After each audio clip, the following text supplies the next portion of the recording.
Hello there guys, I think PC Guy here with an unboxing and review that has long been overdue and that I kind of have wanted to do for a long time, and I finally get the chance to. It's mirrored, but you get the picture.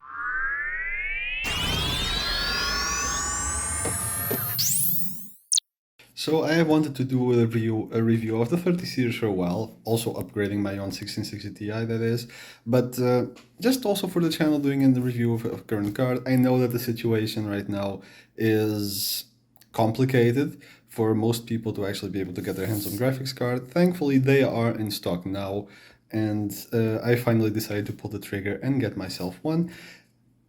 I will argue that I'll go through it at the end of the video, the whole thing of should you buy or should you not. For now, let's start with the unboxing. Then after that, I will be putting the video on hold for a little bit because I kind of need to clean up my PC and really not make sure that all the dust that's been gathering there for like 6 months now doesn't get blown into my brand new graphics card, because that would be a shame. So that's going to take me a while. And yeah, as you might have noticed, I am filming this clip with my new phone.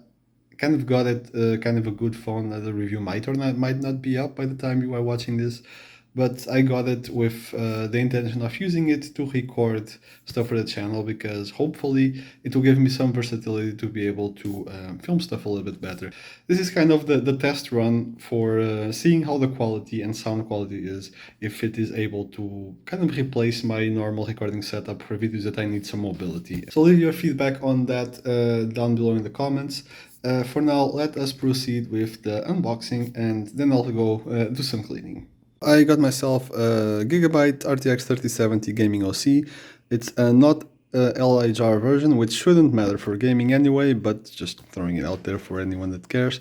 The prices have been going lower here lately, and even though the TI version was a bit more expensive, but actually very competitively priced, I went for the standard 3070. It's not going as smoothly as I was hoping. Let's give this another go.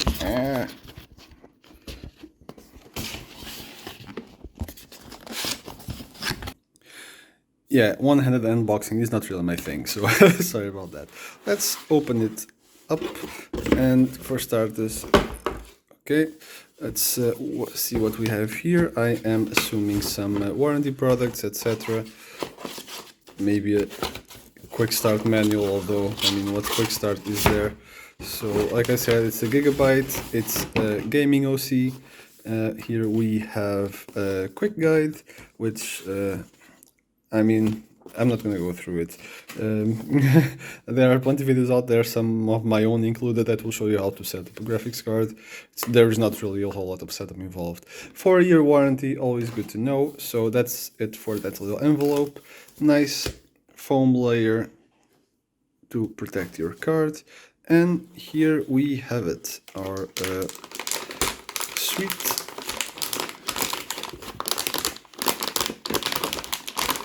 very tightly packaged, so no complaints there about shipping.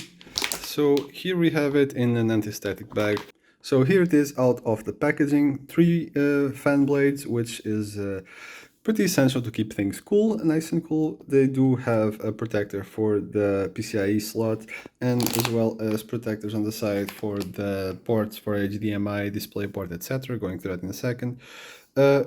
There is something that I kind of seen with fans this generation that I personally hadn't seen a lot previously, although I have only bought like lower end graphics cards before, which is the 2 outer fans often spin in one direction and then the middle fan in another direction, supposed to reduce our air turbulence and dust buildup and, well, just help with cooling overall. There are also some that advertise that once in a while they reverse the spin direction for a little bit just to get the dust out of the heatsink. So I'm not quite sure if this one has that, because I'll be honest, other than looking at reviews to see how the performance was, I was not very picky with the specs, because I feel like at this point in time can't really be too picky if you get one for a good price. And settings like that are nice to have, but they shouldn't be deal breakers, and beggars can be choosers if you get a nice good deal on it. So at the back we have a backplate, we have a hole for cooling to help the air blow through as well. Cooling seems to be very important in these cards. They went to great lengths to kind of really make sure that it all goes properly. When you look in there, you can see a bit of exposed heatsink, which will help the air escape through this side. And we have an 8+6 pin configuration here, so we don't really have the NVIDIA 12-pin connector on these 37 cards. That was, where is it again? Oh, here it is. Kind of losing track. So we don't really have that dreaded 12 pin that people were all afraid it was going to make them replace their PSU, etc. So yeah, I might get some custom cables for it later, but for now, I just want to get it running. As far as connectors go, we have plenty of connectors. We have 2 HDMI, 2 DisplayPort, so whatever your thing is with your monitors, you should be safe. It's a little bit dirty here, as you can see, but nothing that a nice little clean won't solve. It's not an extremely thick card. It's just over 2 slots, so yeah, it shouldn't be too difficult to make it fit in your build. Right now I'm just going to put it aside, close the box so it doesn't catch much dust, and I will clean out my PC and then keep going with the review. I kind of wanted to give it a nice NVIDIA green, but the camera seems to be picking up as blue or white. In any case, it has LED on the Gigabyte part, no LED there on the GeForce RTX, which in my opinion would be logical to have it also light up. Also no LED on the top Gigabyte logo, which would have been nice, but then again it's an entry-level card. It just seems a bit out of place to have that little bit of LED there. That said, it looks nice, the transitions are good, the effects are nice. Just a shame that I cannot sing it with Aura, but that's the thing with using parts from different manufacturers. And yes, I know the cables are a mess, the cable management. I am currently kind of thinking of getting a cable mod kit, so I haven't bothered really making it neat. So yeah, once I do get that kit, they will look a little bit better. Before we get to the benchmark, which I'm sure is the part that everyone's waiting for, quick look at Gigabyte's Aorus Master. It kind of has a GPU control very similar to Afterburner, to be honest, although with a little bit less tools, so you might as well just use Afterburner. The catch is that here you can actually control features like the active fan or passive. Well, it's the fan stop. If your card is at less than a certain temperature, you can click this and it will make the fan just stop spinning if the card is under that temperature, so there's going to be a reduction in noise. Now, while this might sound nice, it really only affects your card if you're really doing nothing on it. So if you're gaming, video editing, whatever, the card is going to be at higher than the threshold. It will only be active when the card is not really under any load, any significant load. And there is a case to be made that the fan constantly going on and off might be more damaging to the fan than actually keeping it spinning all the time. And then there's the other part of, if you keep it spinning all the time, it has more potential for dust buildup if there's dust in the system. Do as you prefer. I don't think there is necessarily a strong argument for or against. It's down to personal preference. I personally prefer having the card always spinning a little bit than constantly on and off, because if it's always there, your ears get used to it, even if there is some noise from the fans. If it's constantly going on, off, you're going to be picking up on it in your ears, and that's probably going to be annoying after a while. Now, the good part of Aorus Master is that it gives you control to the RGB Fusion LED configuration for your graphics card, which, like we saw, is only that tiny little strip. It's kind of slow now because I'm recording, I suppose. Anyway, it's just that tiny little strip. And yeah, it has a bunch of options, including intelligent temperature display. It'll show you the temperatures for it, etc.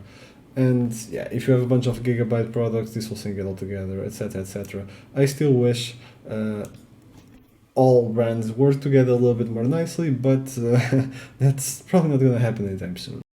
Quick side note, I actually call it Aorus Master. It's called Aorus Engine. Aorus Master is the other SKU for the Gigabyte graphics cards, the higher end ones. Just a little blunder, just thought I would clarify. It is time for a quick look at the specs. So this is the Rev 1, so the non-LHR. The LHR 1 is the Rev 2, so pay attention to that if that's something that matters to you or not. In any case, it has all the features of standard 3070s, RT cores, tensor cores. It says it's 8 gigs of GDDR6, so not 6X like the TI version, but just the GDDR6. WindForce cooling system 3X, which is 3 fans with ultimate spin fans. We're going to go there in a second. RGB Fusion 2.0, which I know, another different RGB system. If you guys are already not Gigabyte, this means yet another one. Protection metal backplate, which is nice because it's a big girl and she is going to sag a little bit if it's not supported properly. 4 years warranty, which is more than the standard that most manufacturers actually offer you, which is a very big plus. 1815 core clock, which is a tad higher than the reference clock of 1725. And let's go down and kind of see in a bit more detail. Dual BIOS switch. It has BIOS mode for OC, which will basically give you the 1815 clock by default. It's slightly overclocked. The fan profile is a little bit more aggressive, and it has a silent mode, which, well, it's clocked a little bit less aggressive, and the fans are a little bit more quiet. This BIOS switch is handy if you're not going to be touching any Afterburner or Aorus Master, because it will just kick into those settings. But all the settings that this thingy does, you can achieve yourself by tweaking it on those programs to adjust voltage, frequency, and power draw, and fan speed, and all sort of thing. So what you can do here, you can do manual on your controlling program, and then you can save profiles, and you don't have to be opening your case, closing your case to flip a switch or not. Bit of further detail on the specification sheet. The clock we already mentioned, 5888 CUDA cores, same as on every RTX. Memory clocked at 14,000 megahertz. This is the total memory clock, that is. 8 gigs of GDDR6, bus 256 bits. It's a card that supports PCIe Gen 4. However, if you have a PCIe Gen 3 motherboard and CPU like I do, works perfectly fine. There have been videos showing from other content producers that show exactly how much of an impact it has or hasn't. But that's something that you can't just flip a switch and turn that on if your CPU does not support it. So I mean, you have what you have, and the card will work with it, and it's not going to make a massive difference. ATX format, DirectX 12, 650 recommended PSU. More info on that in a moment. It does not support SLI, even though who SLIs these days on cards like this to begin with. Not many people, I bet. A few little kinks that were unexpected and I had to deal with that were kind of disadvantage, and it's worth mentioning and talking about them. So the card was working perfectly until it wasn't, and then I actually was very close to just returning the card, thinking it was malfunctioning, and it turned out to be a very completely different kind of worms, and the card was not at fault at all. So I even wrote a ticket to Gigabyte. I got a very late reply, I might say. The customer support took its sweet time coming back to me. And when it did, it was basically an automated response, and just return the card to the seller if you can. So not a whole lot of great customer support there. I get it that they want just things to be done through the proper channels. However, I did give a very accurate description of what was happening, what I tried to fix it, and the case is, as soon as I fired up 3D Mark, the PC would just restart, pretty much. The PC would just plop dead. And I thought the card was faulty. I was playing some video games, not really benchmarking, but I was just playing on it. And after a while, or immediately in some cases, depending on the game, the PC would just flat out restart all of a sudden. So I thought the card was faulty. Turns out that it was the power supply. I had tried, and this is what I mentioned to the Gigabyte email ticket that I sent. I tried undervolting the card. I checked all power connectors, reseated the card. I removed the overclocking from my PC, etc., so that there was no issues there, updated BIOSes, made sure the VBIOS was the latest one, all that sort of stuff, all that you can think of I tried, new drivers, did you want to install, all the 9 yards, nothing helped. And until you know what, I'm gonna get a new power supply because I read that power usage spikes on the RTX 3070. The cards, it's just a widespread issue on RTX cards. Power spikes in power drawing those cards might trip the power supply's over voltage protection and just shut down a PC like that. So I went and I replaced my Seasonic Focus Gold, and this is not a jab at Seasonic. The power supply never gave me any issues. I loved it. It was super quiet and no issues at all. But it must have been an older model that was not built with graphics cards with this sort of behavior in mind. So I replaced it with a new Corsair RM850X. It was also an upgrade from a 750 unit to an 850 unit because, well, I'm upgrading, might as well. So I changed that, and the card, no issues at all, zero issues after that. So if you run into any issues of PC restarting, black screens, etc., as soon as you fire up a game or put the card under load, it might be a power supply issue, it might not be your card at all. So another part everyone's been waiting for, the benchmarks. I compared both cards in both gameplay and benchmarks on a few different titles and different benchmarks. Then there were some that I only tried on the 3070, did not try it on my old 1660 Ti. That's the only comparison point I have, by the way, because it's the only card I actually have available. As you can see, I don't have a massive studio filled with parts and different cards to test. Whatever I have is the stuff that I get for personal use that I buy myself. None of my content is sponsored and I don't get review samples, so we do the best we can around here. So without further ado, let's take a look at those numbers. Starting with the side-by-side comparison of both cards in actual gameplay, starting with Control. It's a game that makes heavy use of RTX, so I tried that with both RTX and the DLSS on, as well as with both of it off. With the old card, I was getting 49 to 39 with the 1660 Ti. With the 3070 from Gigabyte, without any RTX, DLSS, etc. off, I was getting 86 to 86 FPS average and 69 low. With on the settings on high as far as quality goes for the RTX, this is the RTX quality, not the game quality, that is. I was getting 49 average, 39% low, which is quite a hit on the FPS. Turning the LSS on didn't really hurt the image quality massively and bumped the frame rates back up to 83 and 63 respectively, so pretty much almost as good as with RTX turned off. So there's definitely a case for turning RTX off in this title. Moving on to the next game that I tried, Metro Exodus, with the settings on the game itself as high, 68 and 48 FPS respectively, average and 1% lows on the 1660 Ti, that all shot back up to 147 and 92 with the 3070. Bumping up the game settings to Ultra dropped the FPS to 110 and 75.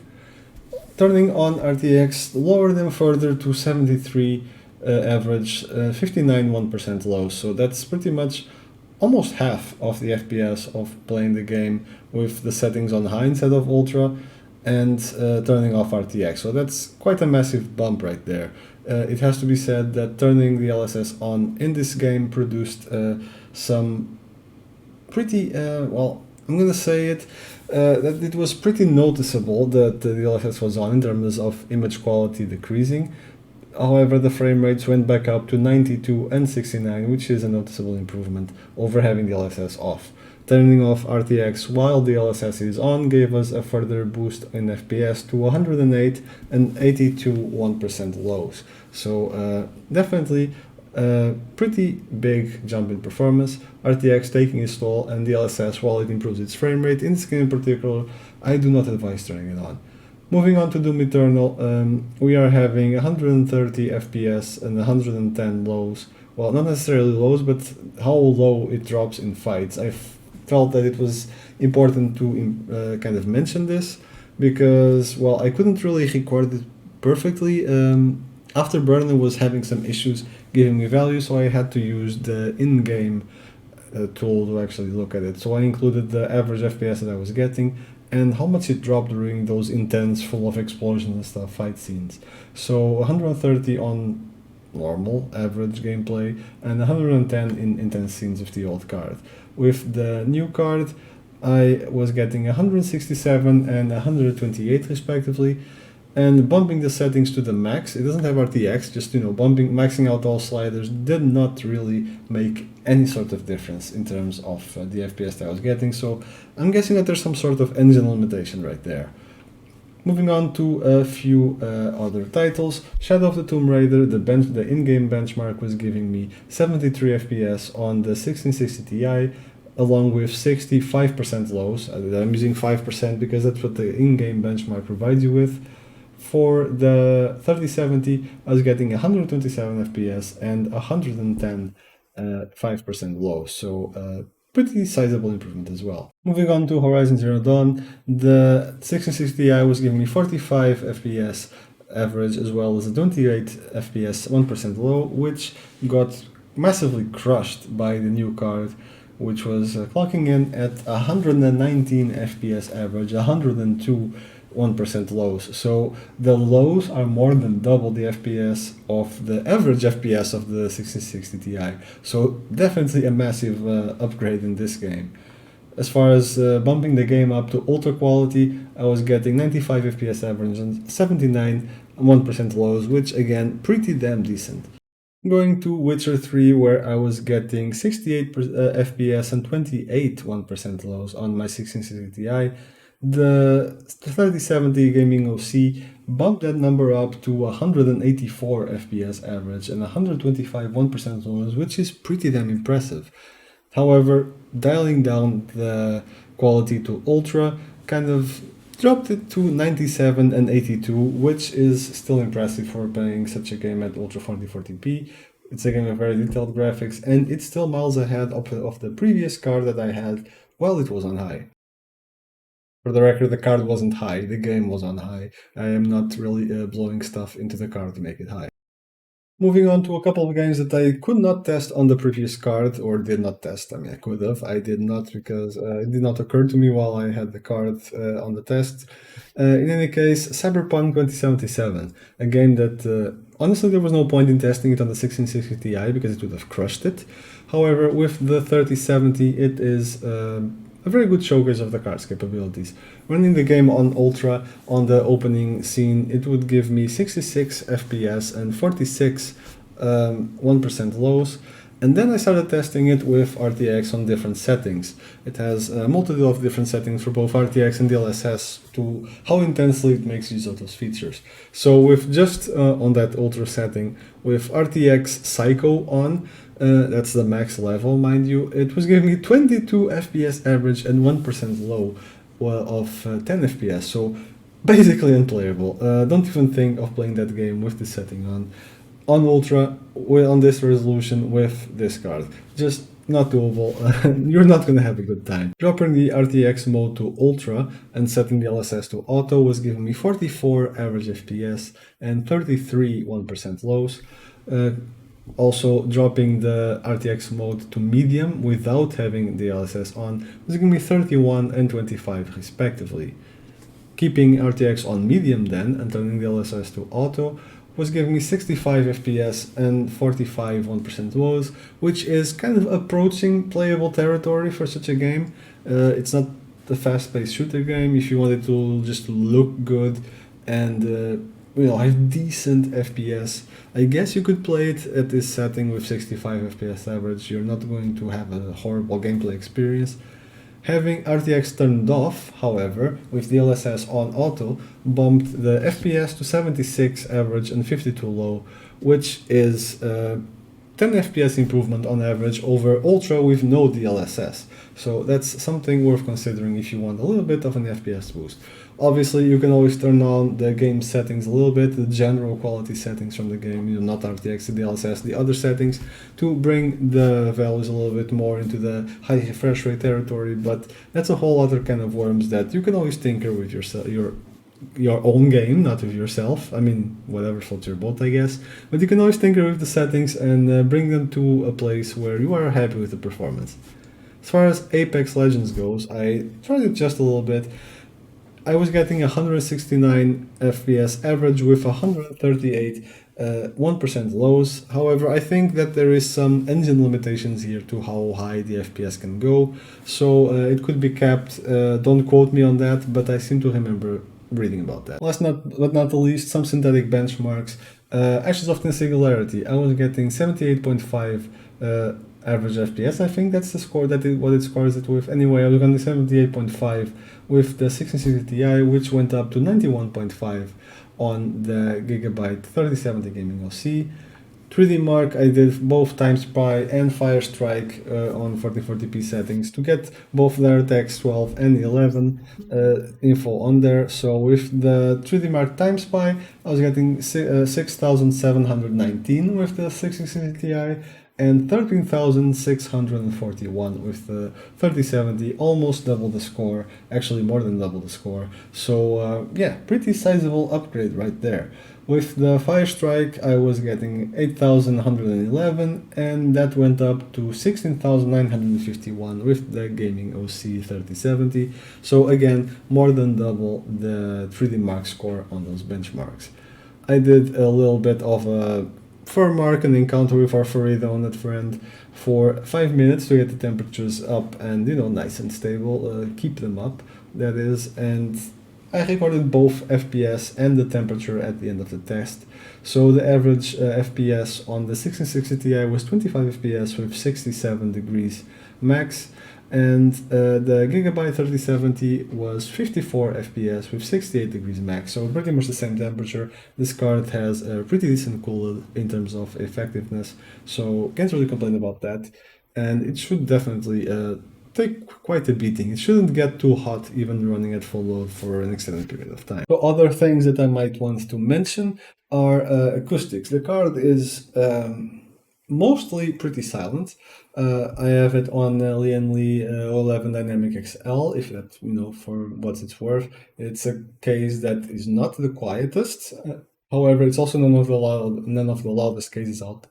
It's a pretty decent case, so you know, whatever. I have it mounted horizontally, normally, no, not vertically mounted, but it's closer to the wall. And when it's under load, I have to say that is a little bit loud. I don't hear it over the game sounds on the headset, for example, but when quiet scenes, if I really try to listen for it, I can hear that it's there even from my headset.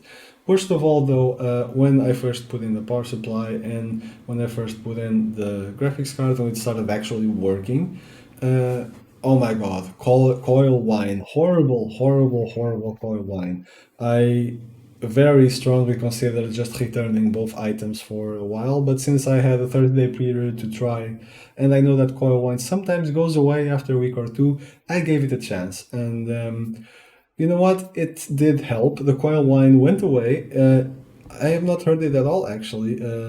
After like a week and a half, it went away. No issues there. I don't hear Coil Whine anymore. I guess the components are kind of settling still to the temperature fluctuations when it goes hot, cold. They kind of the issue went away in any case. I don't really have a complaint about that anymore, at least so far. It might come back again. Let's hope not. But if you're in the same situation, let it run for a few days, give it some nice use, and if it still keeps happening at the end of the period that you can return it, or well, a little bit before the period, that is, if it keeps happening, return the card and go for a different brand or a different model.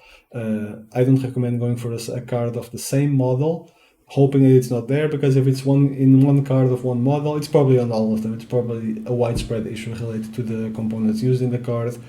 So you might as well try your luck in some other brand or some other SKU. Huge props to the store I got it from, Megekko here in the Netherlands, that immediately offered to replace or refund the card and link me to their Facebook page where a lot of people in the tech circles kind of gather and comment and help each other with problems.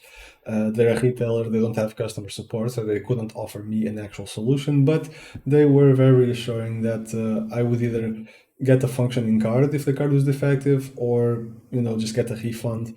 You know, very well handled, very quickly handled as well. When I emailed back and forth, I always got replies very quickly, so huge props to Megekko. I'll drop a link to the store down in the description, actually, because never had a bad experience with them so far, and I buy from them quite a lot.